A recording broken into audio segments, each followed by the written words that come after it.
warahmatullahi wabarakatuh.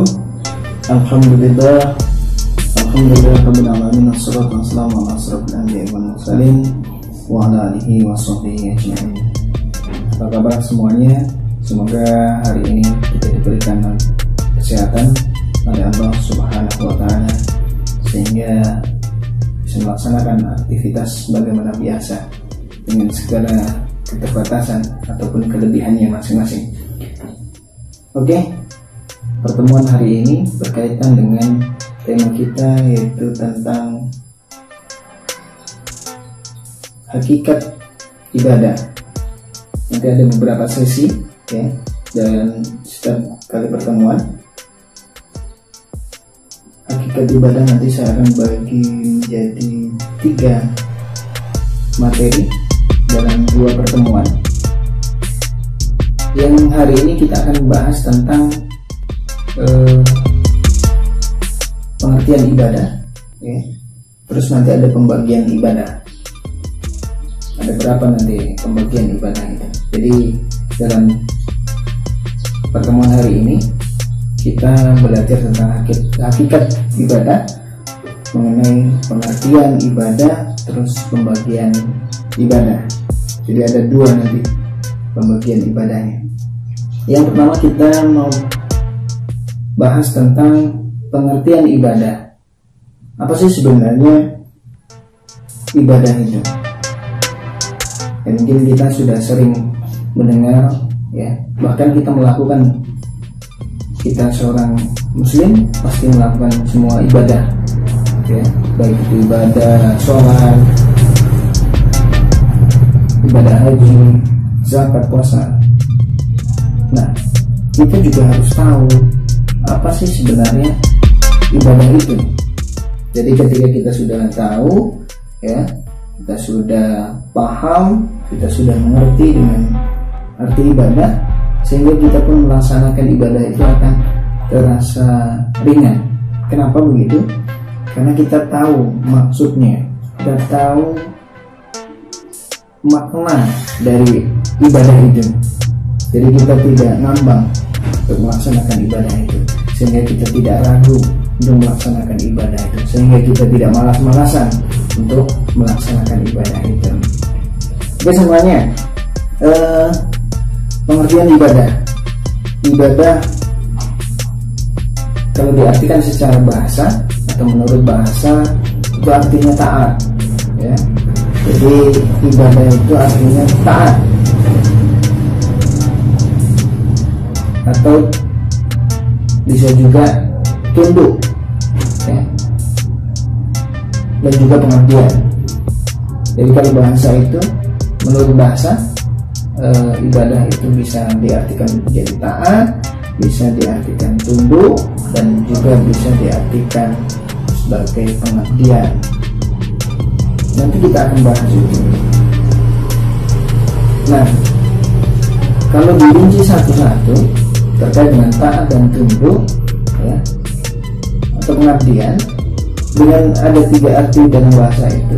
Secara bahasa itu kita tahu, oh ternyata ibadah itu ketaatan, oh ibadah itu bukti tunduk, oh ibadah itu adalah bukti pengabdian kita pada Allah Subhanahu wa taala, Sang Pencipta.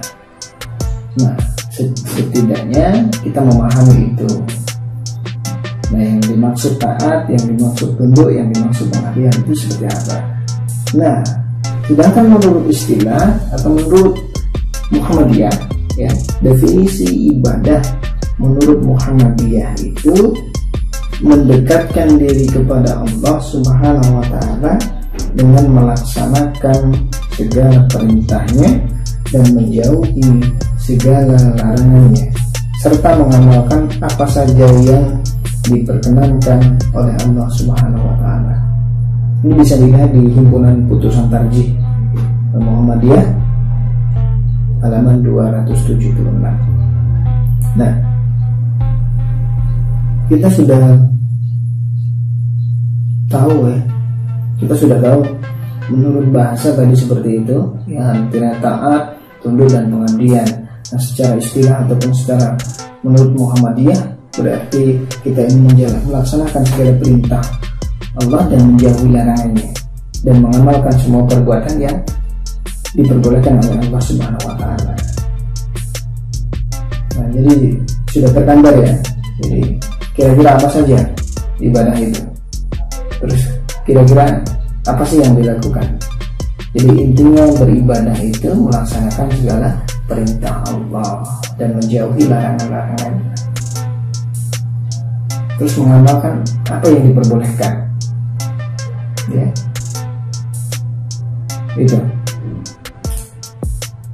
Itulah pengertian dari ibadah. Selanjutnya ketika tadi sudah membahas tentang pengertian ibadah, setidaknya kita sudah paham, sudah memahami apa itu ibadah, sehingga nanti ketika melaksanakan ibadah kita tidak lagi ragu. Karena apa?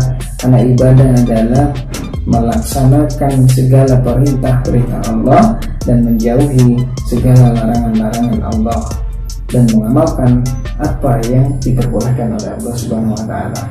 Itu adalah bukti ketaatan kita, bukti tunduknya kita, bukti pengabdian kita kepada Allah,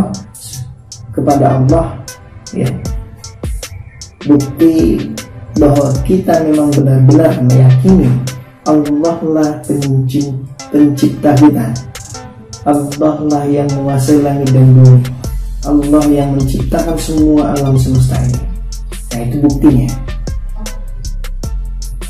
Oke, selanjutnya pembagian ibadah. Nah, pembagian ibadah ini ada dua. Yang pertama ibadah mahdhah, ya, ibadah mahdhah itu atau ibadah khusus, ya. Apa itu? Ibadah mahdhah adalah ibadah yang diperintahkan oleh Allah Subhanahu wa Ta'ala dan dilaksanakan oleh Rasulullah SAW tanpa ada modifikasi oleh manusia.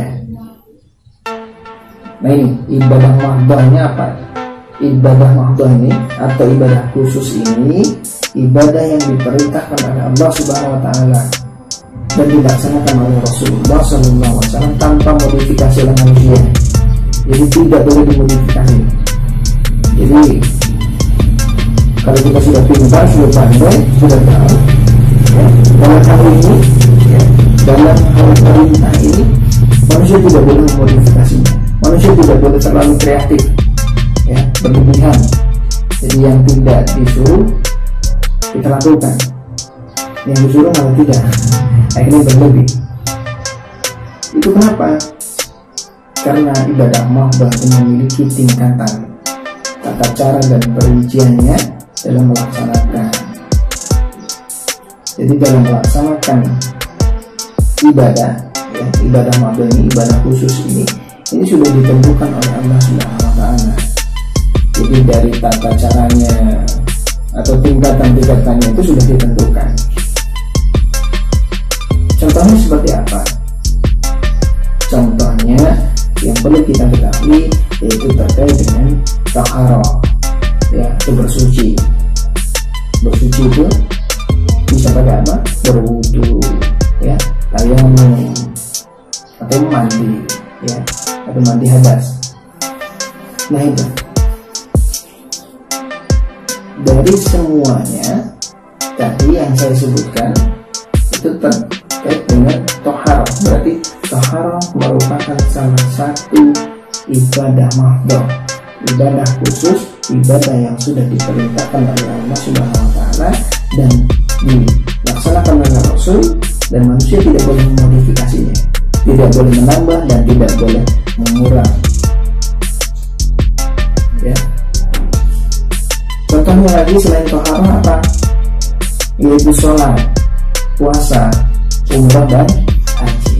Nah, ketika kita berbicara sholat itu juga sudah ditentukan oleh Allah Subhanahu wa Ta'ala, aturannya, bacaannya, ya, dan dijelaskan dalam hadis Nabi atau sunnah Nabi.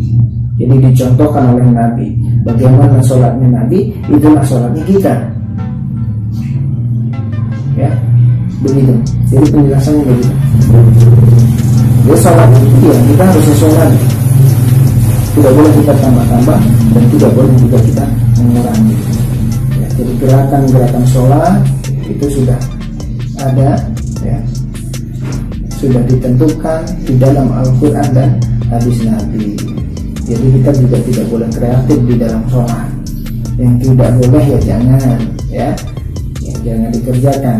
Kerjakanlah apa yang sudah diperintahkan oleh Allah dan Rasulnya.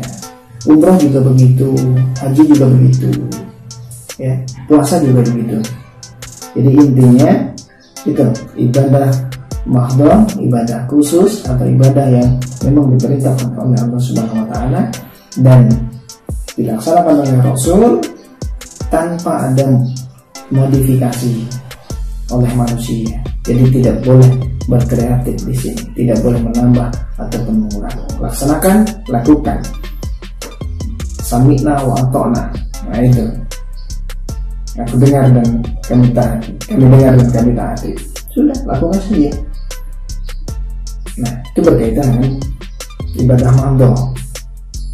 Sesuai dengan penjelasan di atas tadi, melaksanakan apa yang diperintah, menjauhi apa yang dilarang, dan juga mengamalkan apa yang diperbolehkan oleh Allah Subhanahu wa taala. Jadi segala amal perbuatan yang sudah ditentukan sudah laksanakan saja. Ya, itu bukti taat kita kepada Allah, bukti tunduk kita kepada Allah, dan bukti bahwa kita mengabdi kepada Allah, bukti pengabdian kita. Oke, saya pikir paham ya terkait dengan ibadah mahdhah tadi. Yang kedua, ibadah ghairu mahdhah atau ibadah yang sifatnya umum. Nah, ibadah ghairu mahdhah adalah seluruh perilaku seseorang atau hamba yang memiliki tujuan untuk mendapat ridho dari Allah Subhanahu wa taala, di mana tidak ada aturan baku dari Rasulullah sallallahu alaihi wasallam. Ya, dapat dikatakan ibadah ghairu mahdhah adalah segala amalan yang diizinkan oleh Allah. Jadi amalan-amalan yang baik yang dilakukan oleh kita, tidak ada aturan baku dari Rasulullah. Ya, ini berkaitan dengan muamalah duniawiyah. Jadi keduniawiaan sifatnya.